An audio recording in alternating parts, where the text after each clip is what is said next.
თუ ოდესმე დაგჭირვებიათ პუნქტის ან სხვა მოწყობილობის ელემენტების გამოცვლა, დარწმუნებული ვარ უკვე შეგხვედრიათ AA ან AAA ტიპის ელემენტები.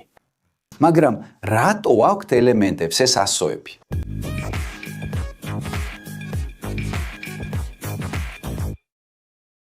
სალამი ინჟინერიის მოყვარულებო, დღეს ვისაუბრებთ რაღაცაზე, რაც თითქმის ყველას სახლში აქვს, მაგრამ ბევრმა არ იცის, რატომ აწერია ელემენტებზე ეს ასოები. ოდესმე დაფიქრებულ ხარ, რატომ არსებობს AA, AAA, C, CD და 9 ვოლტიანი ელემენტები? რატომ არ გავამარტივოთ და არ გამოვიყენოთ ყველაფერი ერთი ზომის? დღეს კი გაჩვენებ, რომ ამ კითხვაზე პასუხი უფრო საინტერესოა, ვიდრე გონია. ყველაფერი მაშინ დაიწყო, როცა ელექტრონიკის მწარმოებლებმა გააცნობიერეს, რომ სხვადასხვა ზომის ელემენტების ამოსაცნობად სტანდარტიზებული სისტემა იყო საჭირო. მანამდე თითოეული კომპანია საკუთარ აღნიშვნებს იყენებდა, რაც უზარმაზარ დაბნეულობას იწვევდა. წარმოიდგინე, ცდილობ ირხიდო ელემენტი შენი პულტისთვის და არ იცი, შეესაბამება თუ არა ეს ელემენტი. სწორედ ამიტომ საერთაშორისო ორგანიზაციებმა, როგორიცაა ANSI, ანუ ამერიკის ეროვნული სტანდარტების ინსტიტუტი და IEC, ანუ საერთაშორისო ელექტროტექნიკური კომისია, გადაწყვიტეს შეექმნათ ერთიანი სტანდარტი. მაგრამ როგორ გადაწყვიტეს, რა იქნებოდა ეს სტანდარტი? კარგი, მათ გადაწყვიტეს სხვადასხვა ზომების აღსანიშნავად ასოები გამოეყენებინათ და ASO-A აირჩიეს როგორც სისტემის საბაზისო ერთეული. AA ბატარეა ითვლება სტანდარტული ზომის საშუალო ბატარეად და მას აქვს საკმაოდ კონკრეტული ზომები, დაახლოებით 14.5 მმ დიამეტრში და 50.5 მმ სიმაღლეში. ეხლა, როდესაც ხედავთ AA ბატარეას, ეს ნიშნავს, რომ ის უფრო პატარაა ვიდრე AA. AA ბატარეას აქვს დაახლოებით 10.5 მმ დიამეტრი და 44.5 მმ სიმაღლე და ის ასევე ცნობილია როგორც წვრილი ელემენტი. მაგრამ შეიძლება გაიფიქროთ, თუ AA პატარაა, რატომ არის AAA კიდევ უფრო პატარა? ლოგიკა მარტივია, რაც უფრო მეტი ASO-A-ია, მით უფრო პატარაა ბატარეა. ეხლა მოდის ისტორიის საინტერესო ნაწილი. როდესაც ბატარეების დასახელების სისტემა შეიქმნა, უკვე არსებობდა დიდი ბატარეები, ამიტომ მათ სრულიად განსხვავებული ასოები მიენიჭათ, C და D. C ბატარეას დაახლოებით 26.2 მმ დიამეტრი და 50 მმ სიმაღლე აქვს, ხოლო D ბატარეა ყველაზე დიდია, ჩვეულებრივ ცილინდრულ ბატარეებს შორის. მისი დიამეტრი დაახლოებით 34.2 მმ-ია, სიმაღლე კი 61.5 მმ. მაგრამ რატომ მიენიჭათ მათ განსხვავებული ასოები და არ მიყვნენ ეს სქემას? პასუხი ის არის, რომ ეს ბატარეები უკვე არსებობდა მანამდე, სანამ სისტემა სტანდარტიზდებოდა. ამიტომ მათ უბრალოდ ახალი აღნიშვნები მიენიჭათ, რათა სტანდარტში ჩაეტია. მაგრამ შეიძლება იკითხოთ, კარგი, არსებობს C ბატარეა, D, A და AA, მაგრამ სად არის ბატარეა A ან ბატარეა B?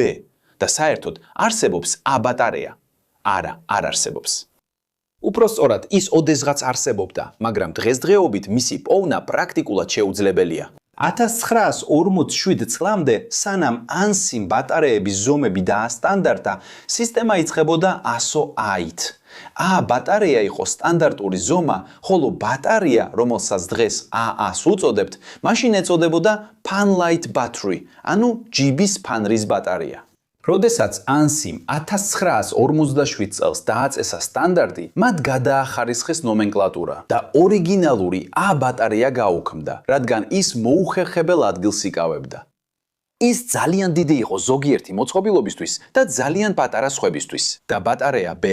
ბატარეა B-ც ისტორიულად არსებობდა, მაგრამ იგივე მიზეზების გამო გაუქმდა. ისიც საშუალო ზომის იყო, რაც უმეტეს მოწყობილობებისთვის პრაქტიკული არ იყო. ეხლა შეიძლება გაიფიქროთ. რა კავშირია ბატარეის ზომასა და მის ხანგრძლივობას შორის? პასუხი მარტივია, რაც უფრო დიდია ბატარეა, მით მეტი ენერგიის შენახვა შეუძლია. სტანდარტული A ბატარეა ინახავს დაახლოებით 2000-დან 3000 მAh ენერგიას, რაც ენერგიის საზომი ერთეულია. ხოლო AAA ბატარეა ინახავს 800-დან 1000 მAh-მდე ენერგიას, რაც ნიშნავს, რომ ის ნაკლებ ხანს ძლებს. D ტიპის ბატარეა კი ინახავს 10,000-დან 20,000-მდე მილამპერ ენერგიას, ან კიდევ უფრო მეც, დამოკიდებულია ტიპზე. ეს ნიშნავს, რომ თუ D ტიპის ბატარეას ჩასვამთ ისეთ მოწყობილობაში, რომელიც იგივე რაოდენობის ენერგიას მოიხმარს, როგორც AA ბატარეაზე მომუშავე მოწყობილობა, D ბატარეა ბევრად უფრო დიდ ხანს გაძლებს. ეს იგივეა, რაც პატარა ბენზინის ავზის შედარება დიდ ავზთან. დიდი ავზი ბევრად უფრო შორს მიგიყვანს. მაგრამ დაფიქრებულ ხართ ოდესმე, რატომ არ იხენებენ ელექტრონიკის მწარმოებლები ყოველთვის ერთსა და იმავე ზომის ბატარეას? თუ ყველა მოწყობილობა D ტიპის ბატარეებს გამოიყენებდა, მაგალითად ბატარეაზე მომუშავე ელექტრონიკა აგურის ზომის იქნებოდა და ჯიბეში ტარება შეუძლებელი იქნებოდა.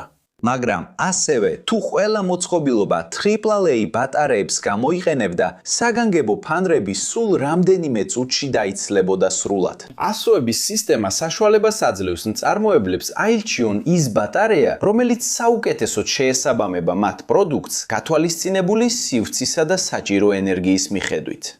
ხელისაათ სჭირდება პატარა ბატარეა, რომ ჯიბეში ჩაეტიოს, მაშინ როცა საგანგებო ფანარ სჭირდება დიდი და ძლიერი ბატარეა, რომ საათობით ანათოს. ეხლა არსებობს ბატარეა, რომელიც ამ ასოების წეს არ ემორჩილება და თქვენ ალბათ უკვე გინახავთ ის 9 ვოლტიანი ბატარეა. ის ასე იწოდება იმიტომ, რომ 9 ვოლტ ენერგიას აწვდის და არა იმიტომ, რომ ასოების სისტემას მიხვება. 9 ვოლტიანი ბატარეა გამოიყენება ზოგიერთ სენსორში, მულტიმეტრებში და მაგალითად გიტარის პედალებში. მაგრამ რატომ არის ეს ბატარეა ასე განსხვავებული სხვებისგან? 9 ვოლტიანი ბატარეა გამონაკლისია, რადგან მისი ფორმა სრულიად განსხვავებულია. ის მართკუთხაა, არა ცილინდრული, როგორც სხვები. ამის მიზეზი ისაა, რომ 9 ვოლტიან ბატარეას სჭირდება კონკრეტული ძაბვის მიწოდება, რასაც ერთი ცილინდრული ელემენტი ვერ უზრუნველყოფს. შიგნით მასში მოთავსებულია 6 პატარა ელემენტი, რომლებიც ერთმანეთზეა დაწყობილი, რათა მიიღოს 9 ვოლტი. ეს დაახლოებით ისეა, თითქოს 6 ელემენტი ჩააწყოთ ერთ მართკუთხა კორპუსში. ზომის გარდა არის კიდევ ერთი მნიშვნელოვანი მაჩვენებელი, რომელიც უნდა იცოდეთ ელემენტებზე. ძაბვა. უმეტესობა AA, C და D ელემენტებისა ახალი მდგომარეობაში 1.5 ვოლტს იძლევა. მაგრამ შეგიძლიათ იპოვოთ დატენვადი ელემენტები, რომლებიც მხოლოდ 1.2 ვოლტს იძლევა. ეს მცირე განსხვავება 0.3 ვოლტში შეიძლება უნიშნელოდ მოგეჩვენოთ, მაგრამ ზოგიერთ მგრძნობიარე მოწყობილობაში, მაგალითად ძველ ციფრულ კამერებში, ამ განსხვავებამ შეიძლება გავლენა მოახდინოს მუშაობაზე.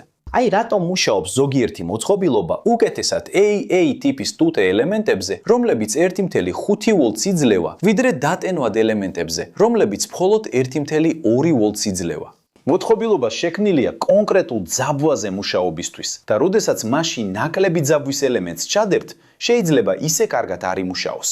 მაგრამ დაფიქრებულ ხარ ოდესმე შეიცვლება თუ არა ელემენტების დასახელების სისტემა მომავალში? კარგი, ტექნოლოგიების განვითარებასთან ერთად ელემენტები უფრო ეფექტური და კომპაქტური ხდება. ბევრი თანამედროვე მოწყობილობა უკვე აღარ იყენებს AA ან AAA ელემენტებს. ისინი იყენებენ სპეციალურად შექმნილ ლითიუმ-იონურ ელემენტებს, რომლებიც ბევრად უფრო პატარა და ძლიერი არიან. მობილური ტელეფონები, ტაბლეტები, ლეპტოპები ყველა იყენებს სპეციალურად შექმნილ ელემენტებს, რომლებიც ასოების სტანდარტს არ მიხვებიან. თუმცა ასოების სისტემა კვლავ რჩება სტანდარტად ერთჯერადი და ტრადიციული დატენვადი ელემენტებისთვის, რადგან ის მარტივია, უნივერსალურია და 10 წლეულებია მუშაობს.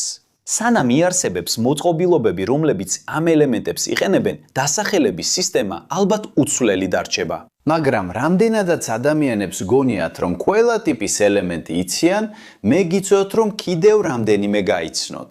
თუ ოდესმე გაგიხსნიათ თქვენი სახლის ელექტრონული კარის პულტი, შეიძლება უკვე გინახავთ A23 ან A27 ტიპის ელემენტი. სხვადასხვა ელემენტებისგან განსხვავებით, ისინი 12 ვოლტს აწვდიან. ისინი საკმაოდ გავრცელებულია ავტომატური კარის პულტებში და საკმაოდ პატარა ზომისაა.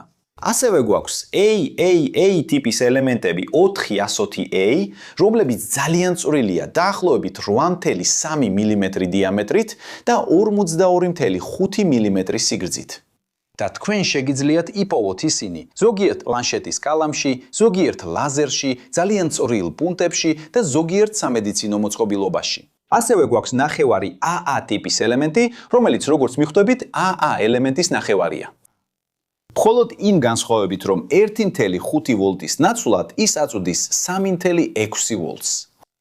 მას უფრო სპეციფიკური გამოყენება აქვს და ჩვეულებრივ ასეთი ელემენტები პირდაპირ მიკროსქემის დაფებზე ირჩილება, მაგალითად უსაფრთხოების სისტემებსა და PLC-ებში. ასე რომ საბოლოოდ, რაც უნდა ყოფილიყო სტანდარტი ყველაფრისთვის, გადაიქცა ტიპებისა და აბრევიატურების არეულობად. მაგრამ სულ მცირე, ეხლა უკვე იცით, რაც უფრო მეტი აქვს ელემენტს, მით პატარაა ის. და კარგია იცოდეთ, რომ არსებობს ორი ტიპის ბატარეა, რომელიც შეიძლება გამოიყენოთ თქვენი კარის პულტში. და შეიძლება სწორედ ეს იყოს მიზეზი, რის გამოც ის არ მუშაობს ისე, როგორც უნდა მუშაობდეს. თუ აქამდე მოხვედით და ვიდეო მოგეწონათ, გამოიწერეთ არხით თუ ჯერ არ ხართ გამოწევილი, დაალაიქეთ და ჩართეთ შეტყობინებების ზავი. ეხლა მითხარი, ოდესმე უფრო ძლიერად დაგიჭერია პუნქტის ღილაკი, რომ ბატარეიდან ბოლო წვეთი ენერგია გამოეწურო. ოდესმე აგრევია მოწყობილობის ბატარეების შეცვლისას და აღმოგიჩენია, რომ არასწორი იყიდე. ან იქნებ უკვე იყენებ დამუხტვად ბატარეებს და გაქვს AA ტიპის ბატარეა, რომელიც პირდაპირ USB-C კაბელით იტენება.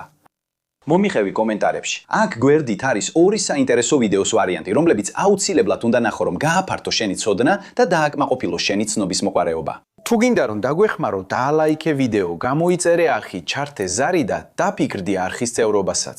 ეს იყო ყველაფერი ინჟინერიის მოყვარულებო. დიდი მოკითხვა და შევხვდებით შემდეგ ვიდეოში.